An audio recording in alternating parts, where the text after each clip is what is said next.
Media के सभी साथियों का आज की इस प्रेस कॉन्फ्रेंस में बहुत बहुत स्वागत है। एक बेहद गंभीर मुद्दे पर आज ये प्रेस वार्ता हम कर रहे हैं। आज दिल्ली के विधानसभा स्पीकर विजेंद्र गुप्ता जी ने खुद दिल्ली विधानसभा की मर्यादा को भंग किया है और ये एक तरीके से दिल्ली के चुने हुए प्रतिनिधियों की सबसे बड़ी सभा दिल्ली विधानसभा का अपमान भी है, जो भारतीय जनता पार्टी का एजेंडा चलाने के चक्कर में खुद स्पीकर विजेंद्र गुप्ता जी ने किया है। प्रिविलेज कमेटी को फॉरेंसिक जांच की रिपोर्ट भेजने की बजाय स्पीकर साहब उसे तोड़ मरोड़कर उसका राजनीतिक इस्तेमाल करने के लिए आज मीडिया के सामने आए। आप सबको पता है कि ये जो प्रिविलेज कमेटी है विधानसभा की, वो स्पीकर के मातहत आती है, स्पीकर के अंडर आती है और स्पीकर साहब तो पहले ही फॉरेंसिक रिपोर्ट से उन्होंने क्या निष्कर्ष निकाला, वो अपना राजनीतिक मत पहले ही प्रेस कॉन्फ्रेंस के जरिए आकर के बता करके चले गए। तो जो कमेटी उनके अंडर आती है, अब उसमें क्या कार्रवाई करेंगे? जो वो पहले ही अपना जजमेंट दे गए, ये लगभग उसी प्रकार से है जैसे कोई जज पहले प्रेस कॉन्फ्रेंस करके फैसला सुना दे और उसके बाद कहे कि आओ अब इस पे एक सुनवाई कर लेते हैं।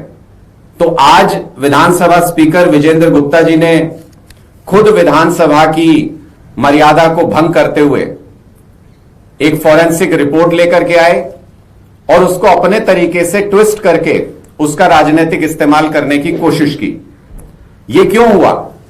दरअसल बीजेपी बौखलाई हुई है, बीजेपी बहुत घबराई हुई है, क्योंकि भारतीय जनता पार्टी के मंत्री कपिल मिश्रा ने गुरुओं का अपमान, गुरुओं की बेअदबी करने की हिमाकत की है और उनको इसका अंजाम अच्छे तरीके से पता है। पूरी दुनिया में बैठा सिख समाज यह देख रहा है कि किस तरीके से भारतीय जनता पार्टी ने अपनी राजनीति के चक्कर में गुरुओं की मर्यादा के साथ खिलवाड़ करने की हिमाकत की है और इसका सबक सिख समाज को जहां भी मौका मिलेगा वो भारतीय जनता पार्टी को अच्छे तरीके से सिखाएंगे। उन्होंने आज एक फॉरेंसिक रिपोर्ट का जिक्र किया। कह रहे हैं कि फॉरेंसिक रिपोर्ट कह रही है कि ऑडियो असली है जी, वीडियो असली है जी, लेकिन यह नहीं बताया कि क्या फॉरेंसिक रिपोर्ट में गुरु शब्द की जांच कराई उन्होंने कि उस ऑडियो के अंदर कहीं गुरु शब्द है या नहीं है, और फॉरेंसिक रिपोर्ट उसके बारे में क्या कह रही है। फॉरेंसिक रिपोर्ट उसके बारे में साइलेंट है। इसका मतलब कि आम आदमी पार्टी जो शुरू से बात कह रही है उसकी तस्दीक हो गई कि आतिशी जी ने अपनी बातचीत के दौरान, अपने वक्तव्य के दौरान कहीं भी गुरु शब्द का इस्तेमाल नहीं किया। कैटेगोरिकली जो जालंधर कोर्ट में सबमिट की गई फॉरेंसिक जांच की रिपोर्ट, वो कैटेगोरिकली कहती है कि गुरु शब्द का इस्तेमाल नहीं हुआ है उस वक्तव्य के अंदर, और दिल्ली में जो फॉरेंसिक जांच कराई गई वो गुरु शब्द और इस वक्तव्य के बारे में साइलेंट है पूरी तरह से। उसमें बिल्कुल इसके बारे में कुछ नहीं कहा गया है। तो इससे क्या साबित होता है? इससे साबित होता है कि गुरु शब्द का इस्तेमाल हुआ ही नहीं और भारतीय जनता पार्टी के मंत्री कपिल मिश्रा ने बिना गुरु शब्द का इस्तेमाल हुए उसके ऊपर टेक्स्ट लिख करके जिसमें गुरुओं का अपमान किया, उस वीडियो का इस्तेमाल किया और गुरुओं की मर्यादा को भंग करने का, उनका अपमान करने का प्रयास किया। तो बेअदबी कपिल मिश्रा ने की है। आज स्पीकर विजेंद्र गुप्ता जी की प्रेस कॉन्फ्रेंस से यह बिल्कुल स्पष्ट हो गया। कपिल मिश्रा को तुरंत प्रभाव से बर्खास्त कर दिया जाना चाहिए और अगर नहीं करेंगे तो पूरी दुनिया का सिख समाज उनको देख रहा है, वो भारतीय जनता पार्टी को सबक सिखाएगा। मेरी दूसरी रिक्वेस्ट यह भी है कि अगर स्पीकर साहब को थोड़ा भी विधानसभा की मर्यादा का ख्याल है तो उनको जो ये रिपोर्ट जिसका वो जिक्र कर रहे थे अपनी पॉलिटिक्स करने के लिए, इस रिपोर्ट को तुरंत प्रभाव से सार्वजनिक करना चाहिए। उनका ये तर्क बिल्कुल बेमानी है। वो कह रहे हैं कि अब इसको मैं प्रिविलेज कमेटी को सौंपूंगा इस रिपोर्ट को। अरे भाई, आप जजमेंट पहले सुना गए, आपके अंडर वो विधानसभा की कमेटी आती है, प्रिविलेज कमेटी, जजमेंट सुनाने के बाद जज साहब कह रहे हैं कि अब इसको सुनवाई के लिए भेज रहा हूं मैं इस रिपोर्ट को। इसका क्या मतलब है? आपने जब पब्लिक में आके कोई आरोप लगाया है तो इस प्रिविलेज कमेटी इस फॉरेंसिक रिपोर्ट को तुरंत प्रभाव से सार्वजनिक किया जाए। और दूसरी बात, जालंधर कोर्ट इस मामले पर सुनवाई कर चुका है, इस पे फैसला किया है जालंधर कोर्ट ने। तुरंत प्रभाव से यह फॉरेंसिक रिपोर्ट जालंधर के कोर्ट में सबमिट की जानी चाहिए, इसके ऊपर सुनवाई होनी चाहिए, इसके ऊपर चर्चा होनी चाहिए, ताकि दूध का दूध और पानी का पानी हो सके। अगर भारतीय जनता पार्टी के पास कोई भी तथ्य है इससे संबंधित, तो वो कपिल मिश्रा पहले भी दंगे भड़काने के लिए बदनाम है, तो वो इनके जरिए कोई दंगे भड़काने जैसी साजिश रचने की बजाय इस रिपोर्ट को तुरंत प्रभाव से जालंधर कोर्ट में सबमिट करें और वहां दूध का दूध और पानी का पानी हो जाएगा। इस मामले के ऊपर जो पहले भी रिपोर्ट आई और ये भी रिपोर्ट आई, दोनों को मिला करके वहां इसका निर्णय हो सकता है। इसका निर्णय भारतीय जनता पार्टी नहीं कर सकती, इसका निर्णय भारतीय जनता पार्टी की अदालत में नहीं हो सकता, इसका निर्णय संविधान की अदालत में होगा। इसलिए आज की इस प्रेस वार्ता से स्पीकर साहब ने बिल्कुल स्पष्ट कर दिया कि आतिशी ने गुरु शब्द का इस्तेमाल नहीं किया और कपिल मिश्रा ने उस टेक्स्ट के अंदर गुरु शब्द को लिख करके मर्यादा का हनन किया है, गुरुओं का अपमान किया है, गुरुओं की बेअदबी की है, जिसके लिए उनको देश के लोग कभी भी माफ नहीं करेंगे। बहुत बहुत शुक्रिया। आपका कोई सवाल है तो आप पूछ सकते हैं। विजेंद्र गुप्ता ने अपनी प्रेस कॉन्फ्रेंस में यह भी कहा कि पंजाब का जो रिपोर्ट है, FSL रिपोर्ट, उसकी सीबीआई जांच भी होगी। तो सीबीआई भी अब स्पीकर साहब खुद ही करा दे रहे हैं, सीबीआई की जांच भी, फॉरेंसिक जांच भी। स्पीकर साहब ने घर पे लैब खोल ली है क्या कोई किसी प्रकार की?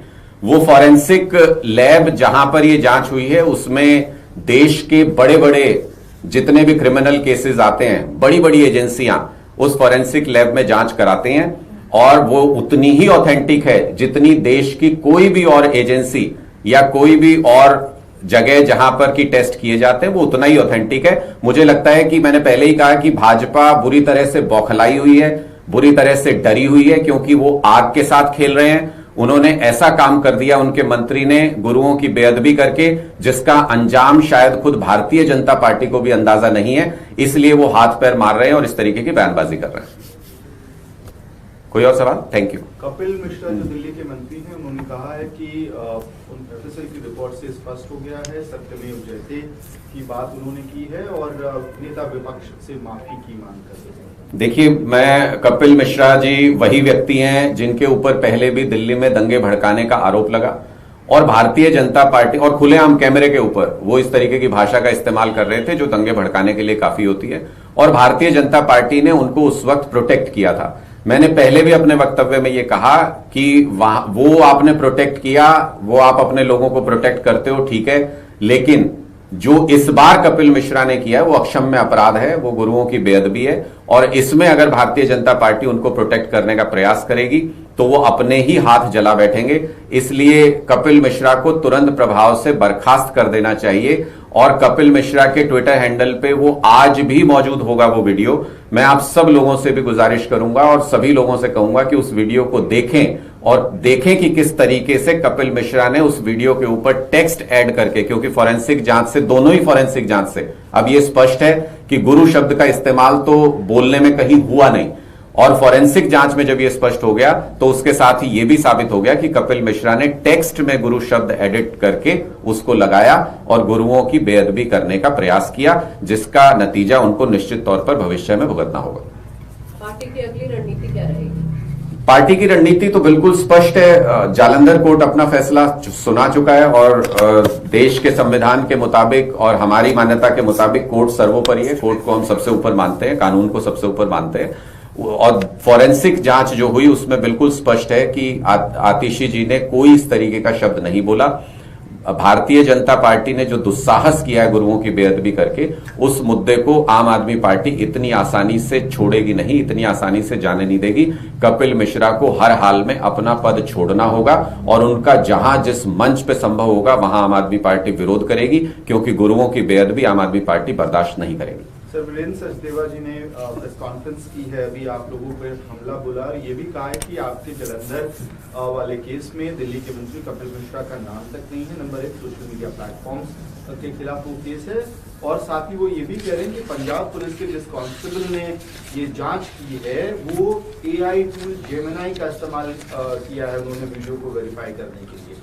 देखिए वीरेंद्र सचदेवा जी, अब पता नहीं वो किस रिपोर्ट के आधार पे, क्योंकि रिपोर्ट तो सार्वजनिक करी नहीं विजेंद्र गुप्ता जी ने, तो वीरेंद्र सचदेवा जी ने क्यों उड़ता हुआ तीर किस तरीके से लिया और कैसे वो बोल रहे हैं इस मुद्दे के ऊपर मुझे नहीं पता। लेकिन उनका एक झूठ मैं आपके सामने बेपर्दा कर देता हूं। वो कह रहे हैं कि कपिल मिश्रा का उसमें कोई जिक्र नहीं है जजमेंट के अंदर। तो ये मैं आपको दिखा रहा हूं, कपिल मिश्रा का ट्विटर हैंडल से वो वीडियो लिया गया।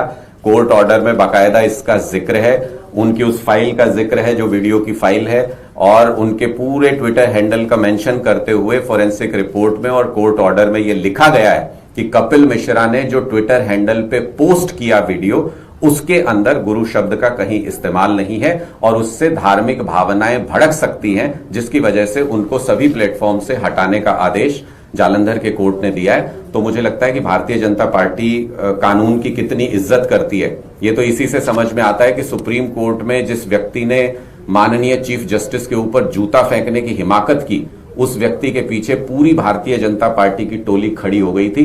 तो इसी से समझ में आता है कि अदालत और कानून का कितना सम्मान करते हैं। लेकिन देश तो संविधान और कानून से ही चलेगा, भारतीय जनता पार्टी वाले कितने ही पैर पटकते रहे। Thank you.